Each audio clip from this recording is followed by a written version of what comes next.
గడిచిన వారంలో ఒక చెల్లెమ్మ నాకు ఫోన్ చేసింది. ఆ చెల్లెమ్మ చెప్తా ఉంది, ఒక తప్పుడు నిర్ణయం తీసుకున్నాను అక్క, ఒక తప్పుడు వ్యక్తితో రాంగ్ రిలేషన్షిప్లో ఉన్నా, ఏడుస్తున్నా, చనిపోవాలని ఒక్కసారి మీతో ఫోన్లో మాట్లాడతాను. ఆ వ్యక్తి అంటున్నాడంట, నిన్ను పెళ్లి చేసుకుంటాను, ఇంకొక అమ్మాయిని కూడా మెయింటైన్ చేస్తా. ఎంతమంది చేయట్లేదు?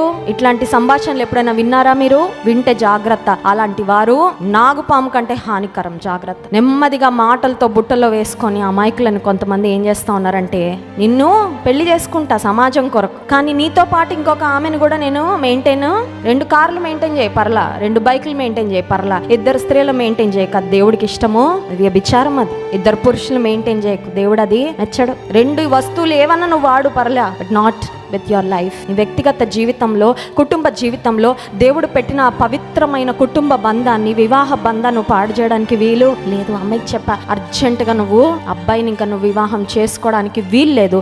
చేసుకున్నావంటే నువ్వు చాలా నష్టపోతావు.